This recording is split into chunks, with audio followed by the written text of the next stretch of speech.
Multi speciality হাসপাতাল। মেঘবেলা লাইভে আপনার পছন্দের টিভি চ্যানেলস সম্পূর্ণ বিনামূল্যে শুধুমাত্র মেঘবেলা ব্রডব্যান্ডের কানেকশনের সঙ্গে। মেঘবেলা ব্রডব্যান্ড, বাংলার ঘরে ঘরে। গোপন সূত্রে খবর পেয়ে এনজেপি থানার পুলিশ ফুলবাড়ি সংলগ্ন জিয়াগঞ্জ এলাকায় একটি পণ্যবাহী ট্রাকে অভিযান চালিয়ে উদ্ধার করল বিপুল পরিমাণে মাদকদ্রব্য। পুলিশ জানিয়েছে ট্রাকে থাকা 6টি বস্তা থেকে মোট 186 কেজি মাদক উদ্ধার হয়েছে। পাচারকারীরা বাঁশের তৈরি চাটাই এবং পাটির আড়ালে মাদক পাচার করছিল। এই মাদকের বাজার মূল্য আনুমানিক প্রায় 20 লক্ষ টাকা বলে অনুমান করা হচ্ছে। ঘটনার সঙ্গে জড়িত ট্রাক চালক ও সহকারী চালককে গ্রেফতার করা হয়েছে। দুজনেই মহারাষ্ট্রের পুনের বাসিন্দা বলে জানা গেছে। পুলিশের প্রাথমিক তদন্তে জানা গেছে আসাম থেকে মহারাষ্ট্রের উদ্দেশ্যে পাচার করা হচ্ছিল এই মাদক। ধৃতদের আদালতে তোলা হয়। এনজেপি থানার পুলিশ ঘটনার সঙ্গে জড়িত আরো কোনো পাচার চক্র আছে কিনা তা খতিয়ে দেখছে। Bureau report, news Bengal today.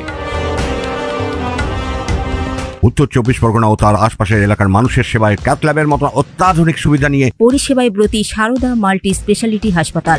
একই ছাদের তলায় মানুষ সাধারণ চিকিৎসা থেকে শুরু করে 24 ঘন্টা cath lab, MRI, CT scan, এনআইসিইউর মতো সুবিধা এবার থেকে পেয়ে যাবেন সারদা মাল্টি স্পেশালিটি হাসপাতালে। প্রয়োজনে যোগাযোগ করুন 033-2592-0730, 2593-0730, 2593-3562 ও 9331275635 নম্বরে। আমাদের ঠিকানা royal park, Kalyani expressway, Barrackpore, Kolkata 7,121,000। Sarada multi speciality হাসপাতাল, পরিষেবাই হোক আমাদের মূল লক্ষ্য।